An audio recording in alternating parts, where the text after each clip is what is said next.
Hey, what's going on, my fellow smokers? Hey, welcome back to the smoke on the Pitboss. Oh man, I tell you what, got a lot of gigs going on this week and next week, so it's going to be busy. So I'll probably be on the Pitboss and my big cabinet smoker all this week. Okay, so yeah, I got a 150 people tomorrow. I got a 250 next week, and I got a big old 450 the end of November. Okay, but I've been running the pellet system uh, for about 15 minutes just to preheat, just get ready to shut off in about 2 minutes. All right, yeah, I'm kind of under the weather a little bit, man. Coming outside during the nighttime, this weather's just changing big time. So the pellet system was up to 250. So I was getting ready to shut off down to 150. I'll get ready to start running my wood in the back, and we'll bring you back. We'll go back there in just a minute. Let's go ahead and check out the inside. Let's see what we got. All right, so we got 6 briskets and running all 8 racks.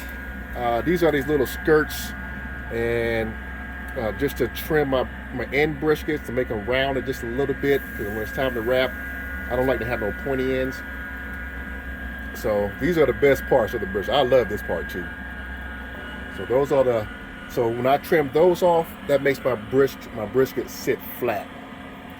So if you see right here, you know, you have that little hump, that little mountain, what they call tomahawk, you just stick up, I cut it off and make it flat all the way around. Okay. And my briskets are cut to fit my racks, especially the top ones. So I'm gonna run 250 tonight because I want to get it up to temp, because it's supposed to drop down to about 10 with the wind chill, probably a negative, but we'll see. It's gonna be quite cold tonight. Alrighty, so we'll load it down, load it. Okay, let's go check out the back. Okay, so I am running. Okay, the pellet system just shut off. I am running a dry pit. I always run a dry pit in my.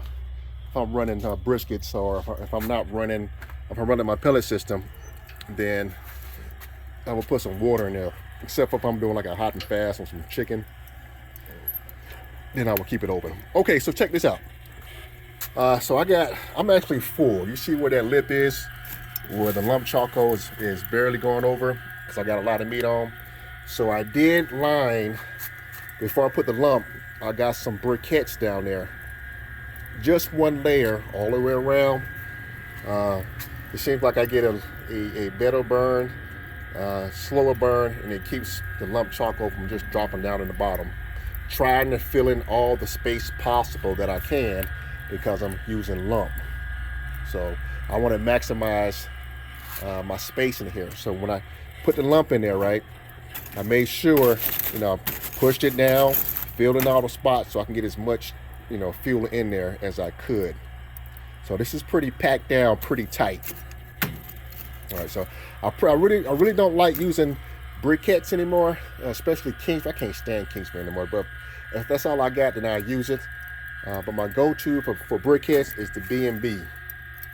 The B&B oak briquettes, or the mesquite. Those are perfectly fine. So I am using my little burner there. So it's about ready to take out. About 8 minutes. Hey, it's ready to go. See how blazing hot that is right there? Better than using, chimney, where chimney starts to smoke a lot. I picked this up from Lowe's, man, a couple years ago for about, I think, $10. So I've been using it ever since. A lot better than a chimney, or tumbleweeds, or the little cubes, wax cubes. Get that. 7 minutes, not a lot of smoke, ready to go. So I do got my burner back in. I'm so happy I got that burner back in, because guys, when it's time to wrap, I'm just gonna turn that bad boy on. So this is wide open to run 250, and then I got my other side closed. All right, so I do want to run 250, and I want to run kind of slow tonight.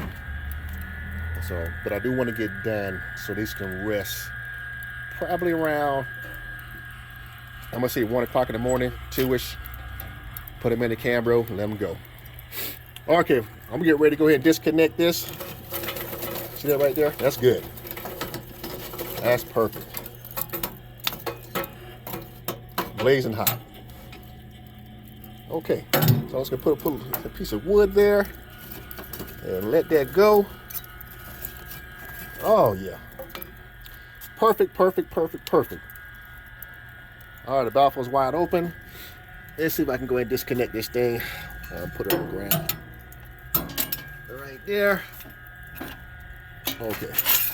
All right, we're good to go, guys. Let's go check out the front one more time, and then I'm gonna leave this alone and go ahead and put my my meter probe in because I forgot to put it in. Let's check it out one good time. Salt and pepper, that's all you need.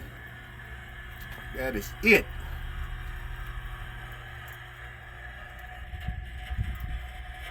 All right, so we got probably average brisket, 14 to 16 pounds. Now, just one quick note. Okay, let's see if I can find a good one. All right here. Now, see how this is really small, thin, and you usually have a thin part on the flat, then in the thicker end. I usually put the thick end to the back, and then the little thin pieces to the front. Okay, and all my briskets are not going the same way. It just depends on which side here is thinner or thicker. So that way that side gets done a little bit faster, or it catches up with the thin part. So you can see how thick that one is on the end. That's what I want to have. Okay, and then when it's time to wrap, right, since this side's right here, when it's time to wrap, this the point is going to be on this side. I'm just going to flip it around. Okay. Oh, I love that smoke. Love it. So I am running some hickory. For some reason, man, we don't have no oak down here. It's just not coming in. But I'll find it sooner or later. Hey, blessings to you. And I'll bring you guys bring you back about 6 hours. I plan on getting, since it's packed down real good, about 8 hours plus. 8, 8.5, 9. But we'll see. Hey, blessings, and we'll talk to you later.